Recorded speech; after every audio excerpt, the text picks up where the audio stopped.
안녕하세요. 여러분의 젊은 아우 이병철 인사드립니다. 잘 지내셨죠? 이제 완연한 봄입니다. 길을 걷다 보면 금방이라도 꽃망울이 터질 것 같죠? 오늘 전해드릴 말씀은 연세대학교 김광준 교수님의 글입니다. 이름하여 마음이 청춘이면 몸도 청춘이 된다. 인간은 움직이지 않으면 쉽게 노화됩니다.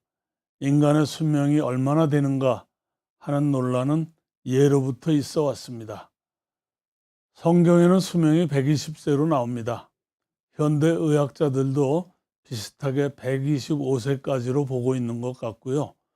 통계청에서도 현재 65세를 넘은 사람의 평균 수명이 91세라고 발표한 것을 보면 인생 70은 옛말이고 인생 100세 시대가 온 것만은 분명해 보입니다. 요즘은 또 인생 100년 사계절설을 이야기하는 사람들이 많습니다. 25세까지가 봄, 50세까지가 여름, 75세까지가 가을, 100세까지가 겨울이라는 거죠. 이에 따른다면 70세가 되면 단풍이 가장 아름다운 만추쯤 되는 것이요. 80세 노인은 초겨울에 접어든 셈이 되는 것입니다. 동양에서와 같은 회갑 개념이 없는 서양에서는 대체로 노인의 기준을 75세로 보는 것 같습니다. 그들은 65세에서 75세까지를 활동적 은퇴기라고 부릅니다. 사회생활을 하기에 충분한 연령이라는 것이죠. 그러나 이러한 육체적 연령보다도 더 중요한 것이 정신적인 젊음일 것입니다. 유대계 미국인 시인 사무엘 울만은 일찍이 그의 유명한 시 청춘에서 이렇게 노래했습니다. 청춘이란 인생의 어떤 기간이 아니라 마음의 상태를 말한다. 때로는 20세 청년보다도 70세 노인에게 청춘이 있다. 나이를 더해가는 것만으로 사람은 늙지 않는다. 이상과 열정을 잃어버릴 때 비로소 늙는다라고요. 96세로 타계한 세계적인 경영학자 피터 드러거는 타계 직전까지 강연과 집필을 계속했습니다. 페루의 민속사를 읽고 있으면서 아직도 공부하시냐고 묻는 젊은이들에게 인간은 호기심을 잃는 순간 늙는다는 유명한 말을 했다고 합니다. 1973년 96세로 타계한 금세기 최고의 첼리스트 파블로 가잘스는 93세 때 유엔에서 조국 카탈루나의 민요인 새 노래를 연주하고 평화에 대한 연설을 하여 세계인들을 감격하게 했었습니다.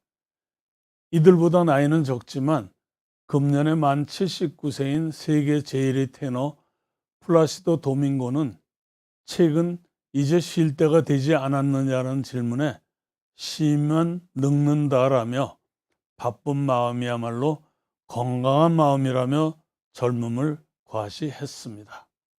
음악입니다. 이들은 한결같이 젊은이보다 더 젊은 꿈과 열정을 가지고 살았습니다. 정신과 의사들은 말합니다. 마음이 청춘이면 몸도 청춘이 된다. 이 나이에 무슨 이라는 소극적인 생각은 절대 금물입니다.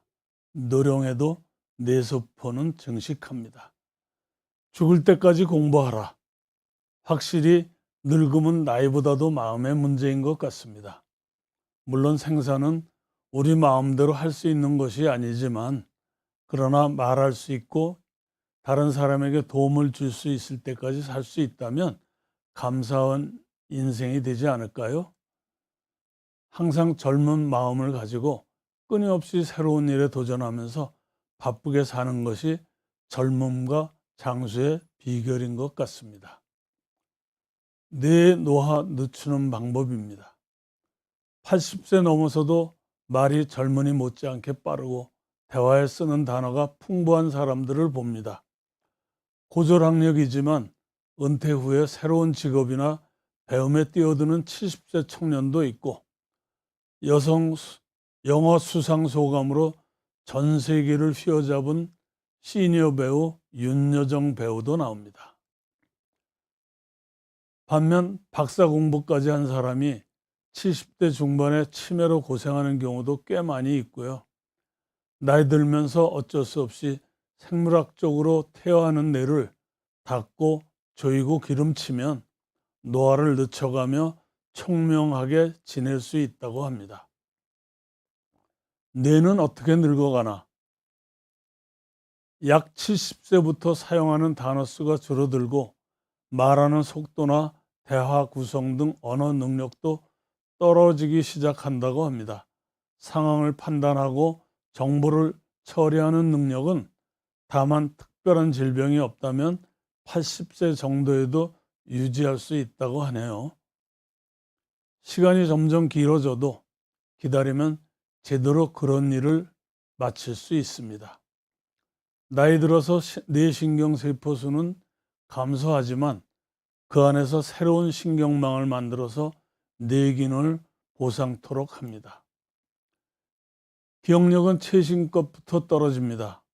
새로 만난 사람의 이름이나 어제 먹었던 메뉴가 잘 생각나지 않아서 이른바 휘발성 기억력이 낮아집니다.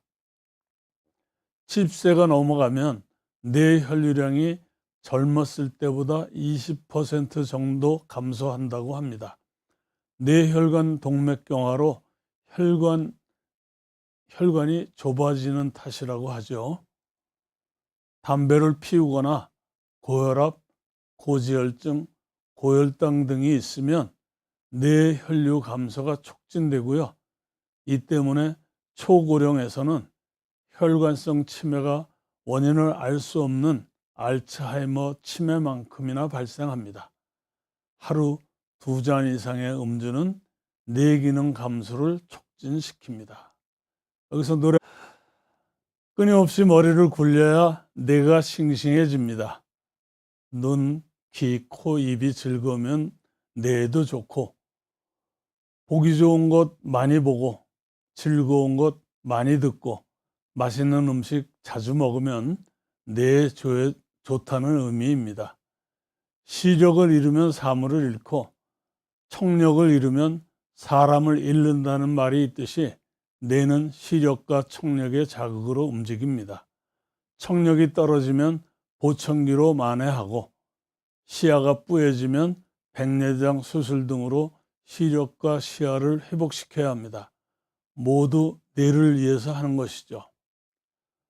맛을 음미하며 씹어먹는 식사가 뇌를 크게 자극합니다. 이를 위해서 위아래 맞물리는 치아를 최대한 많이 보존해야 합니다. 치아를 잃었다면 임플란트나 틀니로 채워서 씹는 능력을 유지해야 합니다. 호기심은 뇌를 끝까지 작동시키는 온 스위치입니다. 매일 다니던 길거리를 산책하더라도 평소와 다르게 새로 바뀐 게 있는지 유심히 관찰하며 다니는 게 좋습니다. 새로 생긴 가게가 있으면 둘러보고 어디서 어떤 물건이나 식품이 싸고 좋은 것을 파는지 알아보러 다닌다면 뇌 기능이 활성화된다고 합니다. 다양한 책 읽기와 그림 보기, 음악 감상 등 예술적 경험은 새로운 신경망을 만들어서 생각을 풍부하게 하고 사고를 유연하게 만들어줍니다. 외국어 같은 처음 접하는 학습은 깨어있는 뇌세포를 늘리는데 가장 좋은 방법입니다. 매일 하던 것을 아무 생각 없이 반복하는 생활은 뇌세포를 5% 만들어 노화를 촉진합니다. 카드놀이나 낱말 맞추기, 산소풀이 등 일부러 시간 내 머리 쓰기를 꾸준히 하는 것이 좋습니다. 고스톱이나 파크 골프 같은 것도 좋고요. 여러 사람과 지속해서 교류하는 것도 뇌를 깨웁니다. 대화에 참여하려면 뉴스도 자세히 보게 되고 바깥 출입하려면 옷매무새도 챙기게 됩니다. 거동이 불편해지는 초고령에서는 멀리 있는 친구나 식구들보다 동네에서 어울리는 사람들이 더욱더 소중합니다.